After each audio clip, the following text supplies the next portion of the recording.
was able to clinch the title in the final race of the season in Australia and become the first German to do so in the series' 44-year history.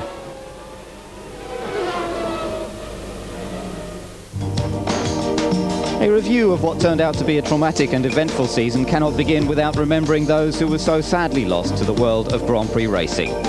Austrian driver Roland Ratzenberger was able to realise a major part of his ambition when he made the grade with the Simtek Formula 1 team at the beginning of the year. His death during qualifying at Imola robbed us of the chance to watch a talented driver develop and mature.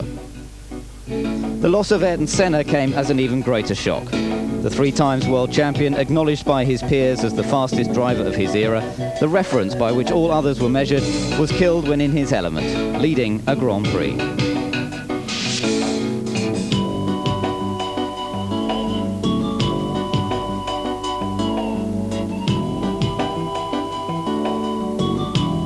Senna was recognised as being one of the most passionate and committed racing drivers ever to compete in Grand Prix racing. A man totally focused on winning, but one who thought very deeply about his sport, his way of life, and his objectives.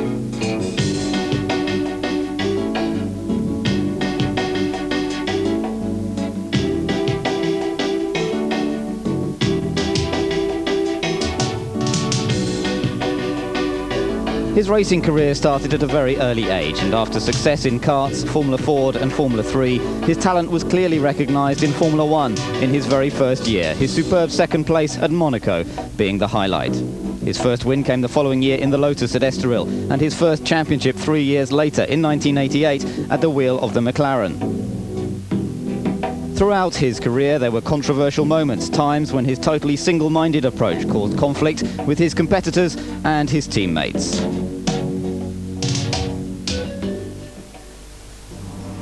But nothing could disguise his joy when he achieved his goals, and as the winner of 41 Grand Prix and as a true professional, Ayrton Senna will long be remembered.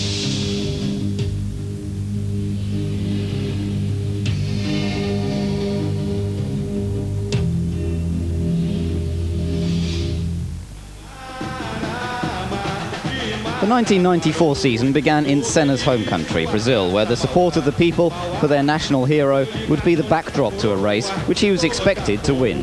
The banning of active suspension and driver aids, such as traction control, meant a possible change in the established order of things, although many people expected the Williams team to continue where they had left off, making full use of Renault engine power and the experience gained in winning the 2 previous championships with Mansell and Prost. Other changes for the year, including the introduction of refuelling. John Alesi and the Ferrari team demonstrating and practicing the refuelling during qualifying in Brazil. It was to play a major part in the outcome of this year's championship. Another new introduction to Formula 1 for 1994, the introduction of Peugeot, supplying engines to McLaren. Successful in sports car racing and winners of Le Mans, Peugeot now turning their attention to the top grade of motor racing. And Ayrton Senna, now at Williams, out of the red and white McLaren for the first time in a long time, and expected to dominate the championship. And so on to the first race of the year at Brazil. Ayrton Senna on pole position, Michael Schumacher second fastest in qualifying but making a poor start away from the grid. John Alesi making an excellent start in the Ferrari, which he'd qualified third, and moving up into second place. Holding on to fourth place, the same position he'd qualified in, Damon Hill, the man backing up Ayrton Senna's attempt to take the 1994 title. The early laps and Ayrton Senna trying to extend an advantage over the Ferrari of John Alesi, and Michael Schumacher trying to make up for the lost ground on his rather poor start.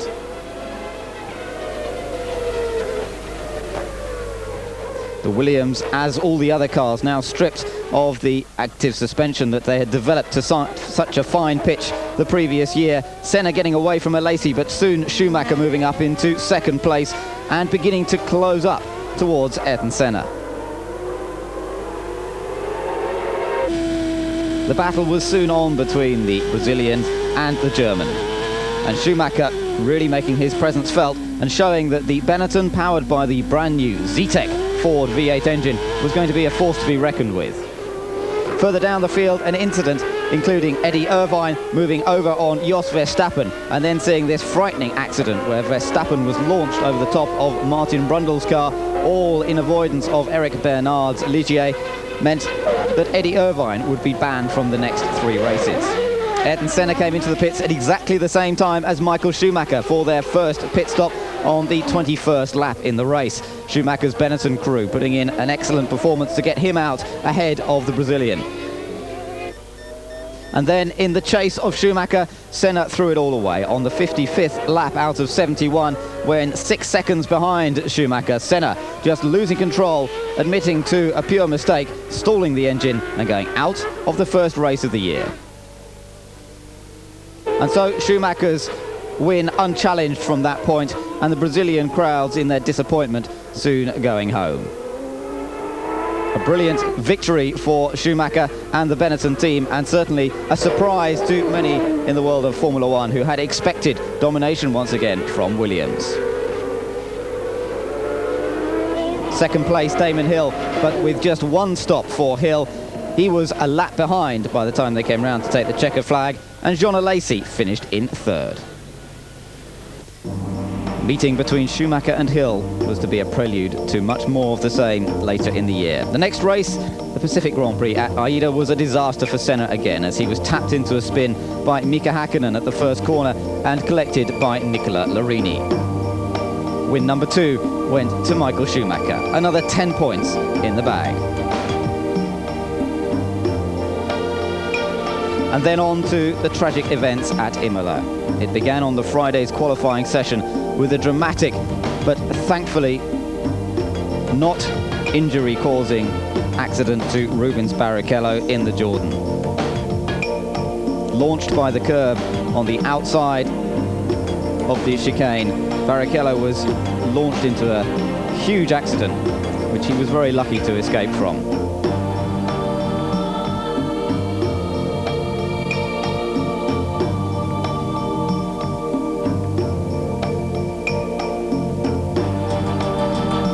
Qualifying on the second day saw the loss of Roland Ratzenberger, and tragedy hitting Formula One. A tragedy that had been so long since it had happened before, it was a true shock to the whole world of Grand Prix racing. And then race day, and yet more dramas. JJ Leto's Benetton hit by Pedro Lami's Lotus at the start. Leto stalling his car, and Lamy completely unsighted collecting the back of the Benetton. For Pedro Lamy, it would be a bad year, as he was to have a big accident in the Lotus in testing at Silverstone later in the year, and badly breaking his legs. For JJ Leto, also a very disappointing season. But at Imola, there was more to come. Alboretto's wheel coming off in the pit lane, injuring Ferrari and Lotus mechanics. An incident that many had expected and predicted for many years, finally occurring in the pit lane. Michael Schumacher taking the win on the sad occasion of Ayrton Senna's death. And surely Schumacher's victory largely eclipsed by the events of the day. The Grand Prix teams were just pleased to get away from San Marino on that occasion. They moved on to Monaco and the Monte Carlo Rally of Monte Carlo Grand Prix. Back to the street circuit, where the dangers are ever present of the barriers so close to the side of the circuit. Changes were made, with the events at Imola very much in everybody's mind, and changes to the safety requirements here at Monte Carlo, including new water-filled barriers made in an attempt to try and reduce the speed of cars when they went off before they actually hit the hard Armco barriers. More Armco was added in various places around the track, and the debris fencing also improved.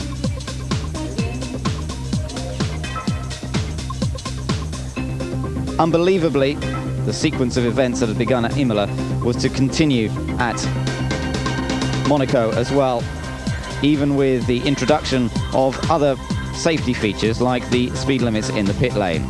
For Carl Wendlinger, in the first day's qualifying on the Friday, as he exited the tunnel, it was to be another big accident. An accident that would put Wendlinger in a coma for a very long time indeed, but which thankfully he was to recover from. In my arms, We're going to reduce the size of the diffuser. We are going to raise the front wing end plates, and we're going to restrict the size of the front wings. Now, the effect of that, for those who are not technical, is that the downforce on the car will immediately be reduced by something in the order of 15%. Now, that is an immediate measure for the next race. Sadness in the pit lane, and the tribute to Ayrton Senna, the 6 times winner of the Monaco Grand Prix, who was so sadly missed from the event. In the race itself, first pole position to Michael Schumacher was converted into yet another victory.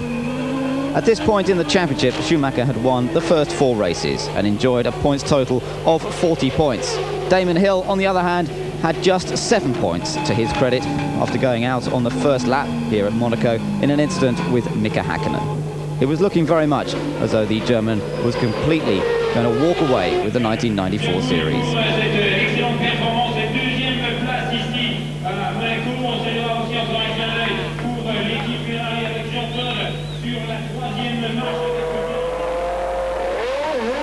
The next race in Spain, Barcelona, however, saw some problems at last for Schumacher.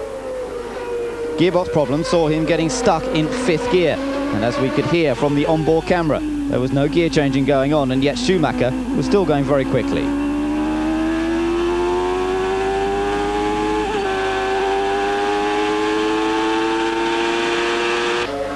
Indeed, Schumacher still managed to finish in 2nd place, but Damon Hill was able to come through to take his first victory of the season.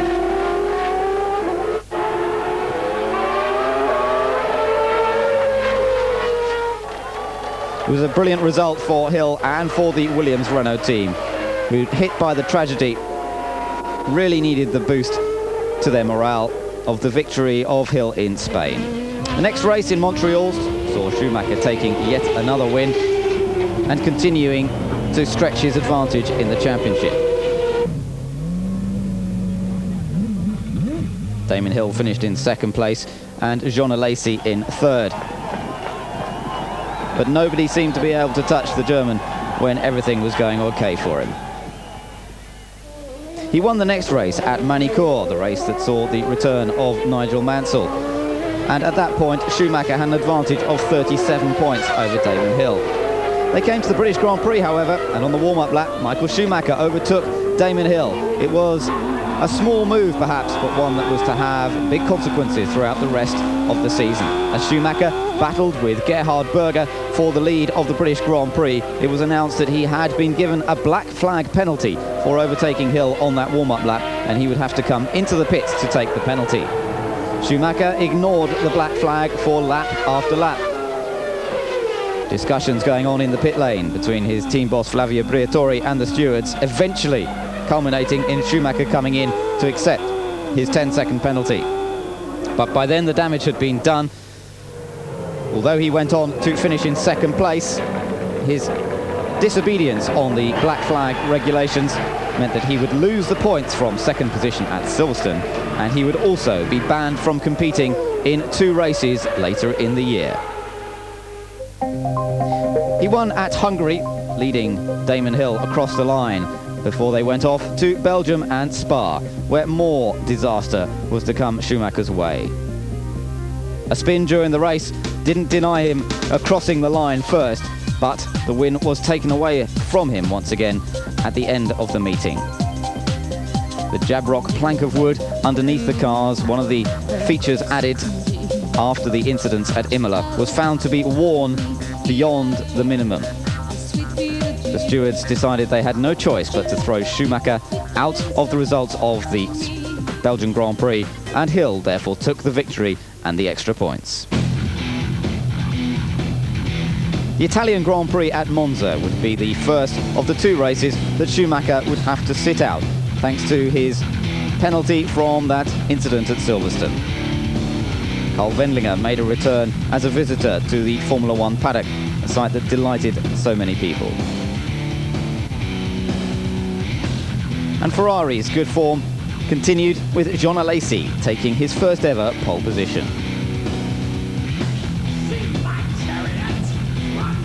Damon Hill had to take the win here to have any chance of closing the gap up in the championship, and that's exactly what he did.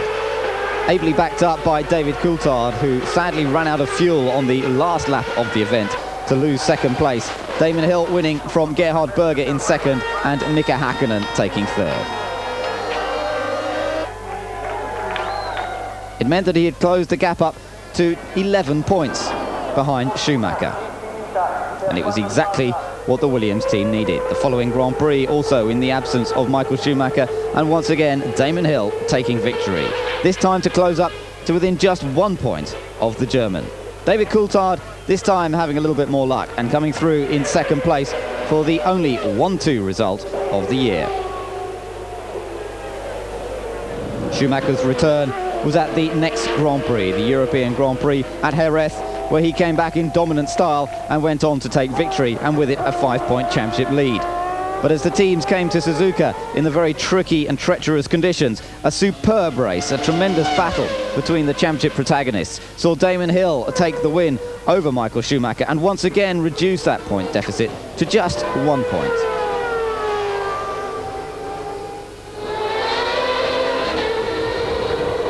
It was perhaps Hill's and Williams-Renault's finest race of the year. Brilliant driving on Hill's part, excellent tactical decisions from the Williams-Renault team, setting them up for the championship conclusion in Australia.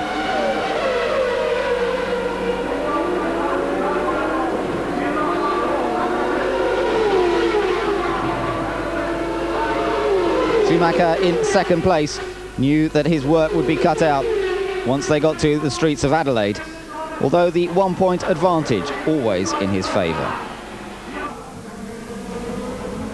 So the championship battle rekindled as they went to Australia, but it was all to be decided in one scary looking moment. Schumacher going off the circuit, crashing into the concrete wall on the outside, rejoining the track, and then making contact with Hill at the next corner. Watching from on board Damon Hill as Hill tried to dive down the right-hand side of Schumacher to get past after Schumacher had been off the track. Contact made between the two of them, and this, the deciding moment of the championship. Hill's car too badly damaged to continue, as was Schumacher's, and that 1 point gap was what it took for Schumacher to become champion. Nigel Mansell taking the final win of the year, and for the first time winning the Australian Grand Prix ahead of the Ferrari of Gerhard Berger. And the final championship positions confirming Michael Schumacher as the 1994 champion by just 1 point. Nigel Mansell worked his way up into 9th in the point standings, just 1 point behind David Coulthard. The two men had shared the second Williams-Renault over the latter part of the season, and both had performed very, very well indeed.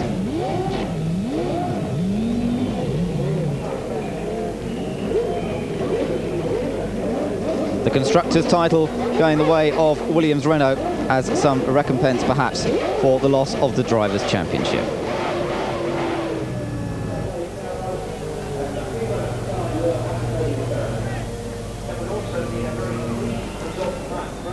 But the end of the season in Australia, the final win for Mansell and the championship for Schumacher.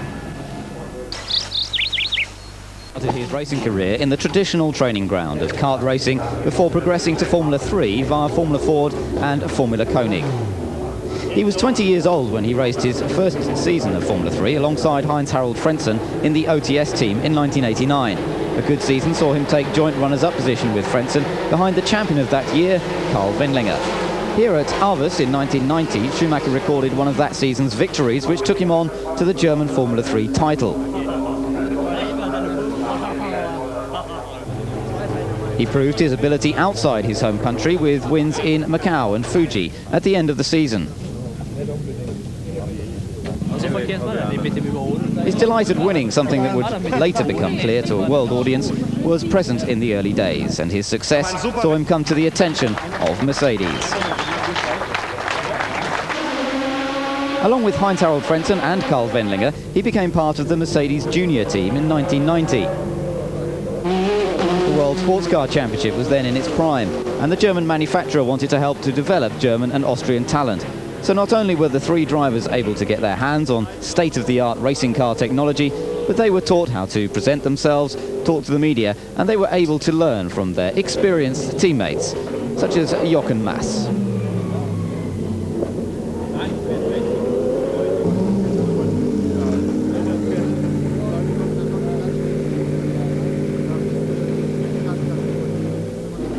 Schumacher went on to take some excellent results for Mercedes, including second place here at Dijon, a performance he repeated at the Nürburgring and in Mexico, although he inherited the win at the latter after his teammate's car was disqualified. In 1991, more of the same saw him take victory at Autopolis with Karl Wendlinger, and it was clear to Mercedes that they had a major talent on their books.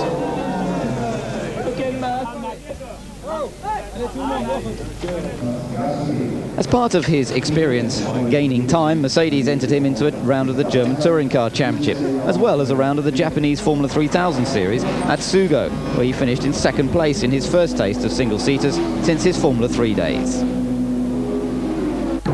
It was all in preparation for his Formula 1 debut, which Mercedes helped to organise with Eddie Jordan's fledgling Grand Prix team.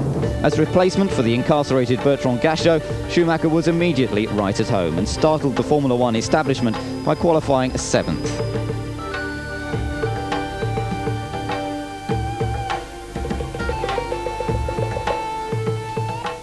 His fabulous qualifying performance at Spa was not to be repeated in the race, with clutch failure putting him out of the event on the very opening lap.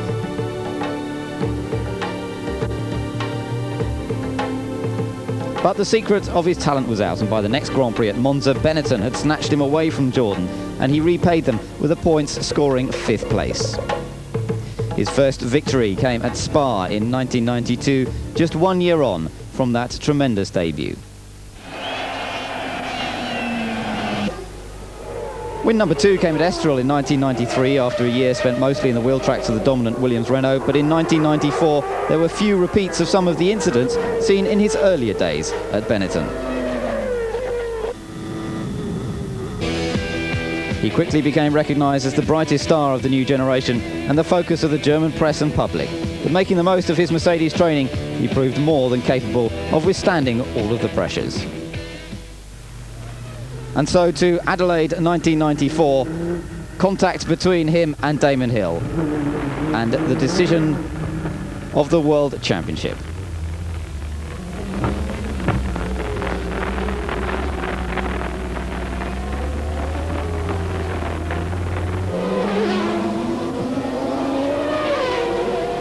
It was a messy and untidy way to wrap up the title, but nonetheless, Schumacher had achieved his objective.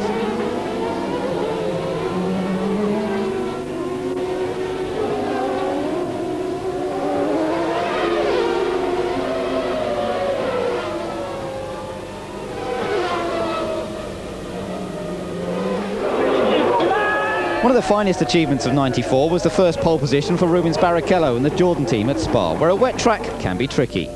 Singing in the rain, just singing in the rain.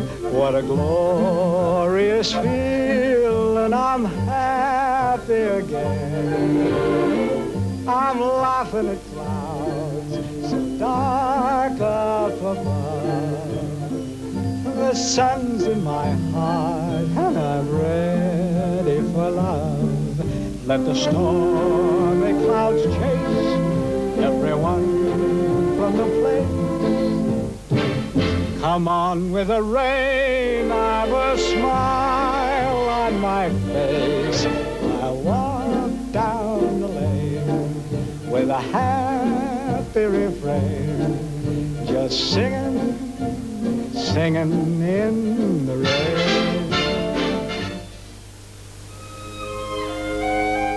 The season also saw the emergence of new talent, drivers who are likely to be the future stars of Grand Prix racing. And one of the most impressive newcomers was a young Senna, and whilst nobody could have expected him to win straight away, nevertheless his performances marked him out as a hard-charging, competitive driver.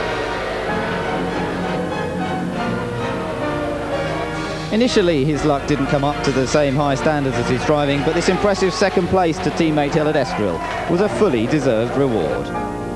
Heinz-Harald Frentzen was similarly outstanding on several occasions, and meant the German fans had not one, but two drivers to cheer about.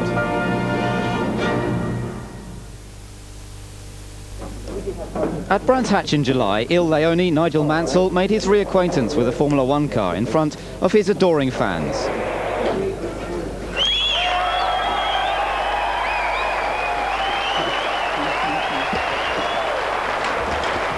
The back-to-back winner of the World Championship and the IndyCar Series was back for the French Grand Prix. Well, good morning to everybody who's listening. Hope you have a reasonable day.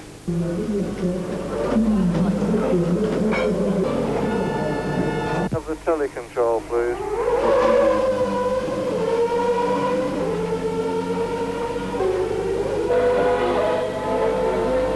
We're going to go back. Leave the spring and just do the bar.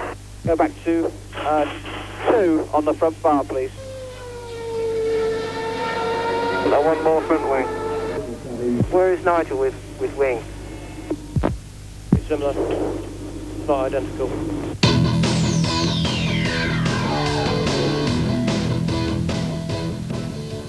Again, it's 2 flying laps.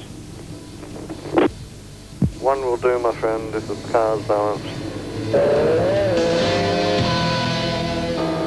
Coming out of this corner, flat out in fifth. Accelerating. Up to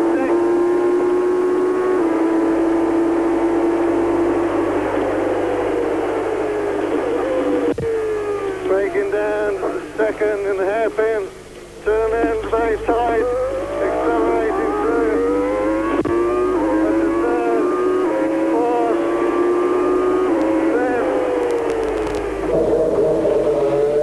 Fifth. From fresh faces to new cars, 2 British teams, Simtek and Pacific, made their debuts this year and found the going harder than they had possibly imagined. Both will be back with new cars and fresh optimism in 1995.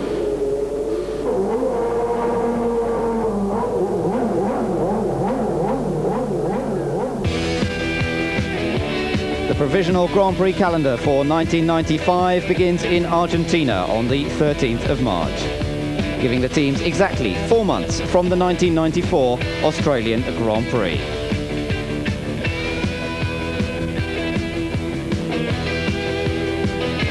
Benetton will have the Renault engine. Williams will be back to do battle. It promises to be another exciting and dramatic battle for the World Drivers' Championship.